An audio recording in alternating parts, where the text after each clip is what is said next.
In the summer of 2003, I began filming the series Atheism, A Rough History of Disbelief.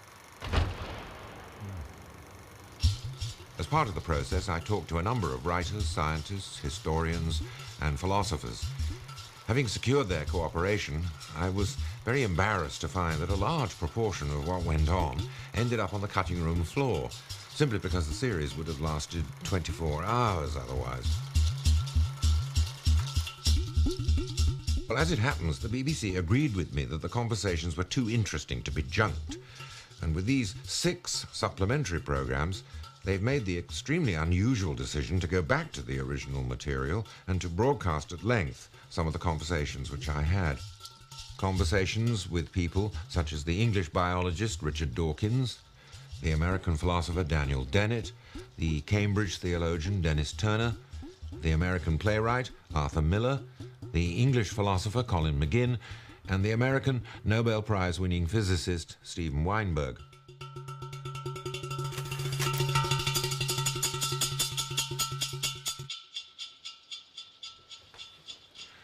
Now, the English biologist Richard Dawkins is probably almost as well known as an atheist as he is as a scientist.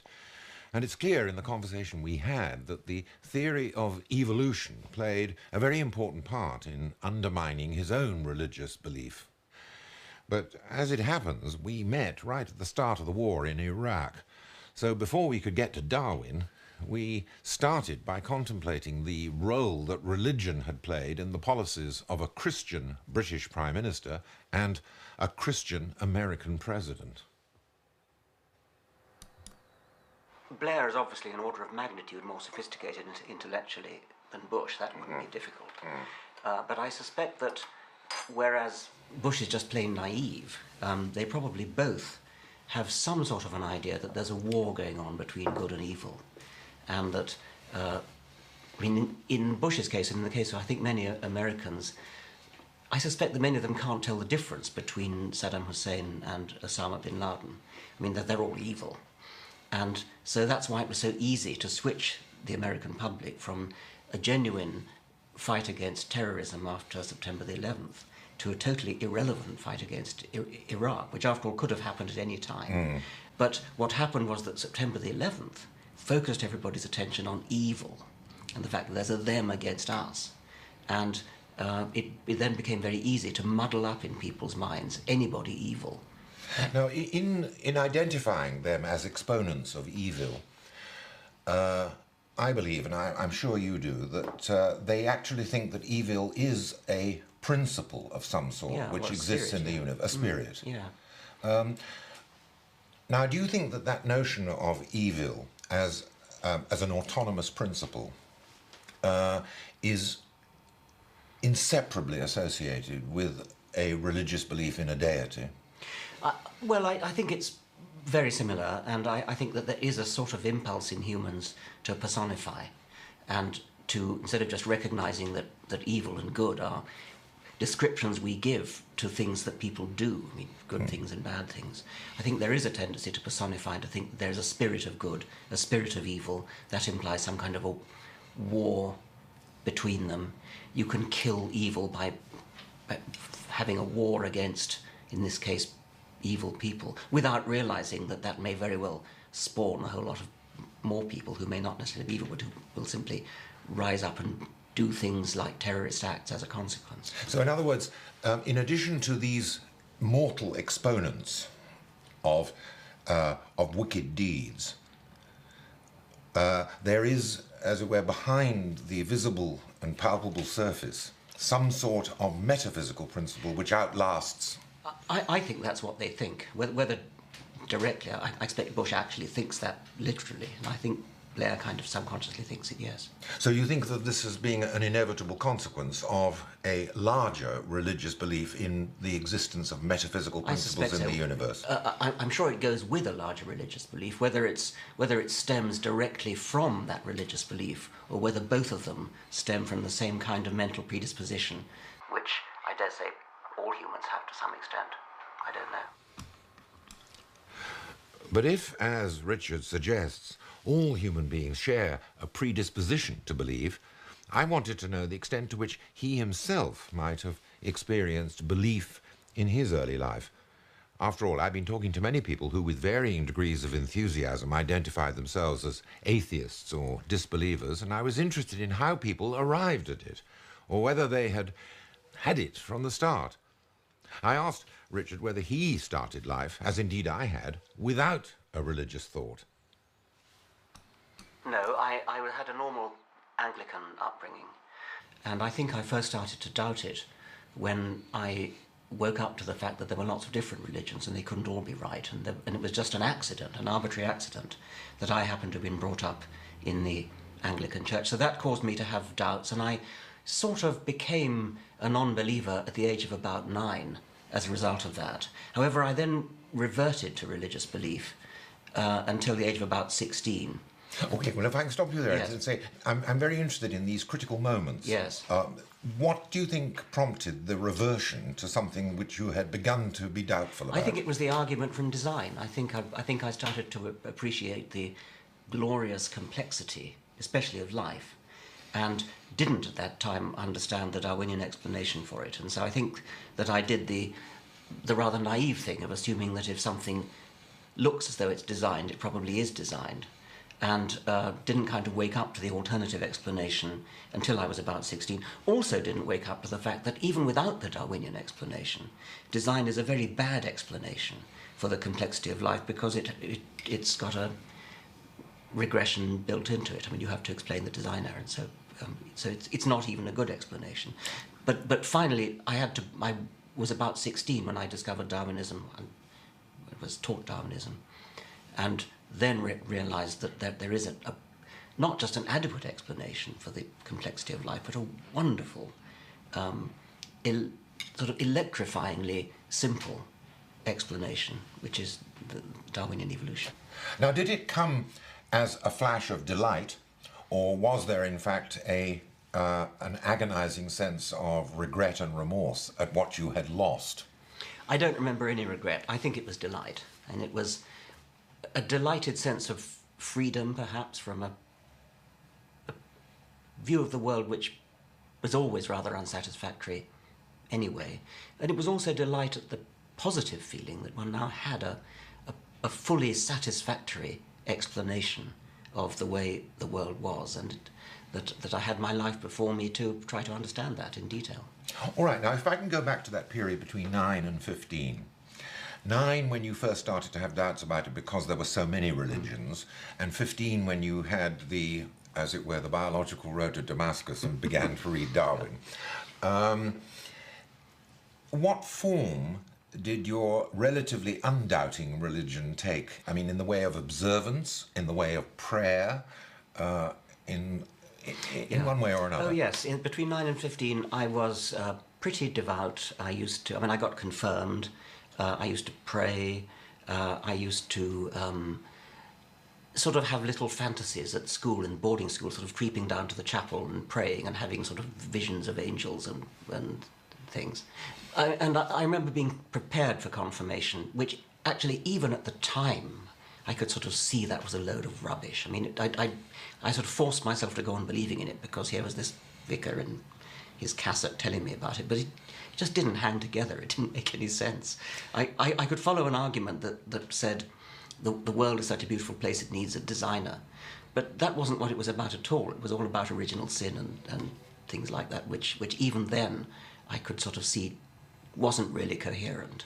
So in a sense, then, it was more tied to morality and the sense of sinfulness than it was to the beauty of the creation. I think the preparation for confirmation probably was, yes.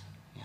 I mean, were you constantly told by the minister that you were, in the nature of man, an inheritor of some sin? I don't remember that. I mean, I do remember odd little stupidities, such as disease is a result of sin. Disease is not a result of bacteria or viruses or cancerous tumours. Disease is a result of sin. And I can remember being told that and hearing other people saying it later on, apparently taking it seriously. I mean, they just didn't sort of seem to realise what an extraordinarily unpleasant as well as illogical thing it is to believe. So when at the age of 16, you became acquainted with Darwin. Was it because you were taught about Darwin, or you began reading The Origin of Species? No, it was because I was taught. And were you taught by people who, as it were aware, or seemed to be aware of the fact that it would have theological consequences?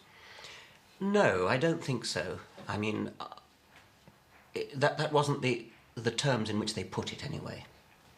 How soon in the lessons did you begin to see that it did have theological consequences, that it more or less knocked the idea of design on the head? I do remember that I understood the principle of Darwinism before I believed it was really big enough to do the job. So I understood the principle of it and realised that, yes, that is a candidate explanation for doing this job, but I still don't think it's a big enough job. And it was only later that I decided, yes, it is a big enough. Well, in that case, I'm going to ask you this question. I'm going to ask you, for the point of view of the viewers, to... It's an awkward question I'm asking you, to give us a summary of the most persuasive version of Darwinian theory. Right. First, I would make a distinction between the fact of evolution, the actual change from generation to generation that has led from bacterial ancestors to all the creatures that we have today by gradual change, such that you wouldn't have noticed it in any particular generation. That is a matter of fact which can be observed not directly but by its aftermath in the form of fossils and the pattern of living creatures. Then ask, what is the guiding force that led to it being like that? Natural selection. And the most illuminating way I can think of to explain that is that all living things contain digitally coded representations of themselves, digitally coded instructions for building themselves and for making more like themselves. The instructions survive or they don't survive, depending upon how good the bodies are at surviving and how good the bodies are at reproducing and therefore passing them on. Mm-hmm. Therefore, the world becomes filled with coded instructions for being successful in building bodies that survive and reproduce those very same coded instructions.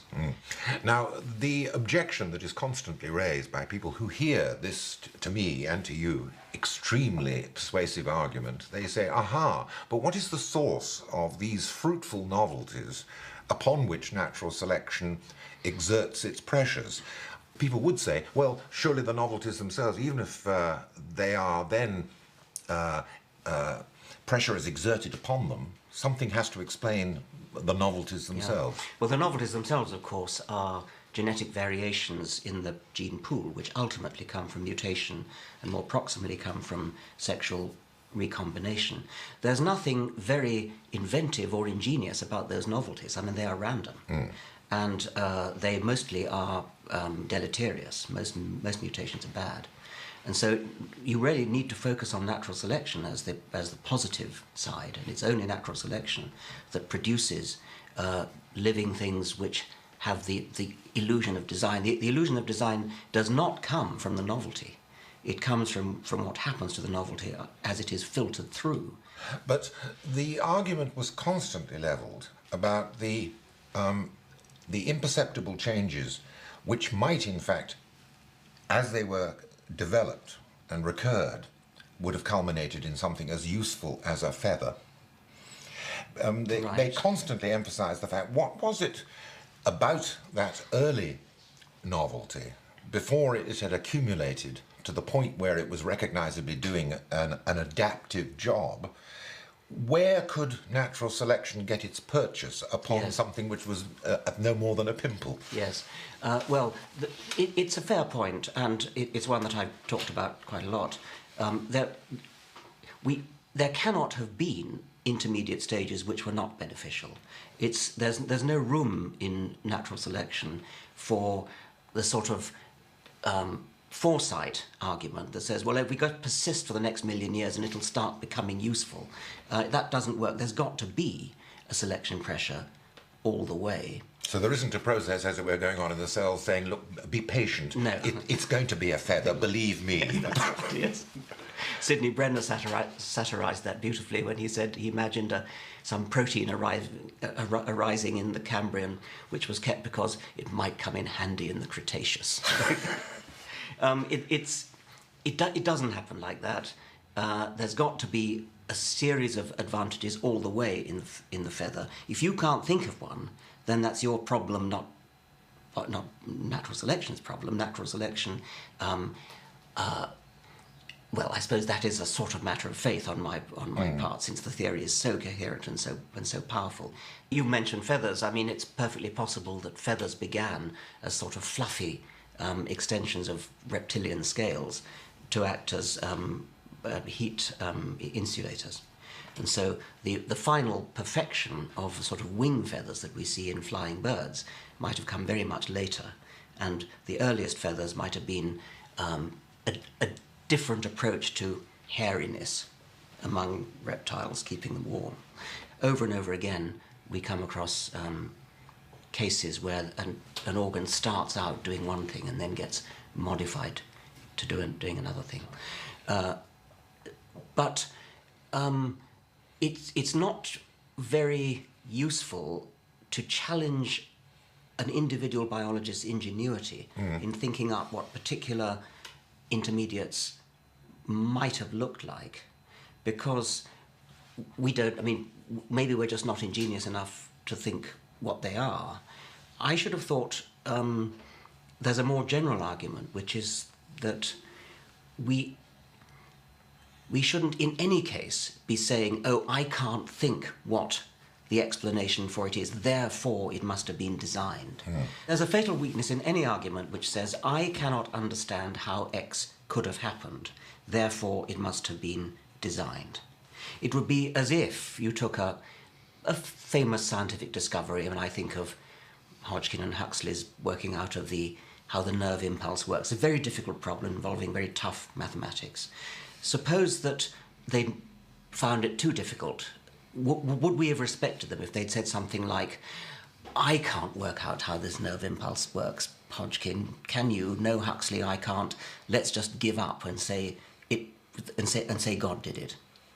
It's that element of giving up, it's that element of defeatism, saying, I can't understand how it works, therefore let's fall back on the design explanation. Yes, even if it doesn't take the form of explicit conscious design on the part of a creator, one of the ideas which seems to me to be the counterpart of what you're saying was the invoking of the vital principle in the 19th century. I mean, vital principles, force locomotive, none of them explain anything. They're just redescriptions of the problem.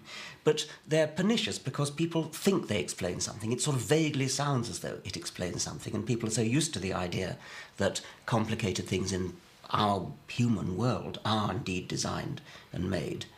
But when you've said, oh, it was designed by God, you've explained absolutely nothing, because you're left with the problem of explaining where the designer came from. And so it's a non-explanation. We shouldn't even regard it as a candidate explanation. Why do you think it was that for really very intelligent biologists to invoke something which we can see now, and it's surprising that they couldn't see then, was such a vacuous explanation as the vital principle to account for the spontaneity of living things?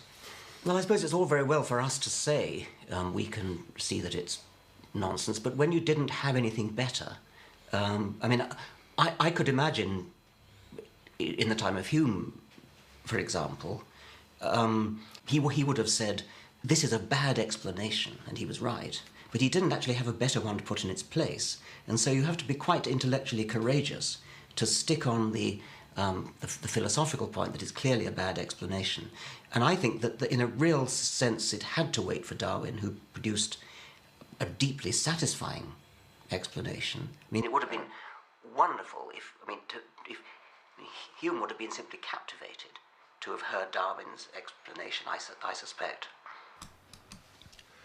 For Richard, then, the theory of evolution provided support for his growing disbelief. But I wanted to know why atheism was such a pressing issue for him. Why is this argument so important at this point in the 21st century, when you and I can see that it's a settled issue, and yet we find ourselves in an embattled position. And why is the argument so important? As a scientist, to me it's important because I do regard the hypothesis of a supernatural designer as a scientific hypothesis. I think it's a wrong one, but it actually is science. One can't... I don't have much patience with theologians who say, well, we're really not disagreeing, it's just that religion concerns itself with morality and science concerns itself with the way the universe is, and there's no problem between them. To me, there is a problem, because the moment you talk about a supernatural creator, designer, anything, you are advancing a scientific hypothesis which is either right or wrong. I mean, a universe that has a supernatural intelligence, a supernatural overmind in it, is a very, very different kind of universe from a purely scientific point of view than a universe which hasn't. And it's a very, very interesting difference. I mean, it's a massive difference. And I think it's scientifically interesting to hold a view of the universe which I do, which is that there is no supermind. Well, there may be minds far superior to ours, but they will also have come into existence through a slow, gradual, incremental process. They were not there from the start. People who hold the opposite view, that there was a supernatural intelligence right from the start, responsible for it all, are advancing a very, very diametrically different scientific hypothesis, which has got to be either right or wrong. Even if we can't finally decide whether it's right or wrong, we must at least admit that it is a different hypothesis, very different hypothesis, and therefore it matters. But I often encounter religious people who argue in the following way. They'll say, well, it's not really, and we don't think of it as a scientific hypothesis. We think of it as something which involves a leap of faith. In other words, that it's not something which they say can be proved right or wrong. There's no way in which it can be proved right or wrong, because it belongs to a domain of existence and entities about which that sort of proof, disproof, and research are irrelevant. There is something which they call the leap of faith, which identifies you with this creator. Well, that sort of thing just leaves me cold. I mean, I can't really even begin to empathise with it. I understand that it may be in principle impossible to demonstrate one way or the other, so there may be no scientific test you could ever do to decide the question, and that I could believe. But to me, that still leaves the point that it either is true or it isn't. A leap of faith which just means that a person has a sort of internal feeling of revelation which is not shareable with anybody else and which can't be demonstrated to anybody else. To me, that just sounds like a mental delusion. Why is it then that people actually invoke the notion of a leap of faith, not as a weakness on their part, but as some sort of virtue which is lacking in people like you and me? Well, that there is some sort of peculiar willingness, and a willingness which indicates some sort of spiritual generosity, which we somehow don't have. Well, I mean, first thing, I think it's important to stress, in view of our earlier conversation, that the kind of person you're now talking about is a very much more sophisticated animal than the sort who argues about creationism and that kind of thing, because those people really would think that there was some intervention by the deity in the world. But your people with their internal revelation presumably accept that their God doesn't actually intervene in the world. Otherwise, they would have to concede that it is a scientific hypothesis. So the domain in which he works, or it works, seems to be a rather strangely detached from the world domain, purely concerned with internal feelings that people privately have.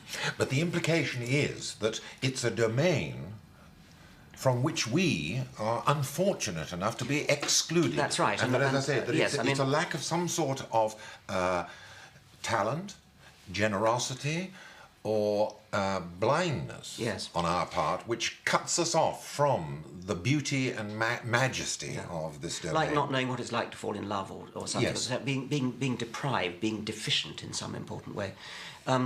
Yes, I mean, I can understand that, and I actually could imagine that we're not so deprived as... I mean, because you and I probably do have feelings that may very well be akin to a kind of mystical wonder when we contemplate the stars, when we contemplate the galaxies, when we contemplate life, the sheer expanse of geological time. I experience, and I expect you experience, internal feelings which sound pretty much like what mystics feel, and they call it God. And I've been called a very religious person for that reason. If I am called a religious person, then my retort to that is, well, you're playing with words. Because what the vast majority of people mean by religious is something utterly different from this sort of transcendent, mystical experience. What they mean is an entity which interferes in the world, which actually has some kind of impact upon the world and therefore is a scientific hypothesis. The transcendent sense, the transcendent mystic sense that people who are both religious and non-religious, in my usage of the term, is something very, very different. In that sense, I probably am a religious person. You probably are a religious person. But that doesn't mean we think that there is a supernatural being that interferes with the world, that does anything, that manipulates anything, or, by the way, that it's worth praying to or asking forgiveness of sins from, etc. But once we concede that, I know this is what I call the clergyman in the laurel bushes, that as soon as one makes any concession in the direction of wonder or a sense of majesty and mystery, and it's not confined to the large things, I mean, just simply contemplating mitochondria, yes, produces the same sort of Blakean feelings that yes, he exactly. had from grains of sand. Exactly. The clergyman in the laurel bushes leaps out and says, yes, you are one of us after all. Exactly, it's happened to me over and over again. I think it's deeply dishonest, and I think it's fooling around with words and not understanding or not honestly dealing with the way ordinary people use words. And so I prefer to use words like religion, like God, in the way that the vast majority of people in the world would understand them, and to reserve a different kind of language for the feeling that we share with possibly your clergyman in the laurel. But, I mean, as soon as one does admit that, and admits the unknowability of things, there is always the implication from the religious, not necessarily from the orthodox religious, but the people who are susceptible to energies and vibrations and aromas and so forth, to the idea that, well, they often say, there must be something. Well, okay, I mean, it just doesn't follow. It's just. Well, my answer to them when they say there must be something, and I always say, well, yes, there is. It's everything. Yes. It's there without Yes. any super added. Yes. I mean, I think I would hit back harder than that actually, and say that the sense of wonder that one gets as a scientist contemplating the cosmos or contemplating mitochondria is actually much grander than anything that you will get by contemplating the traditional objects of religious mysticism.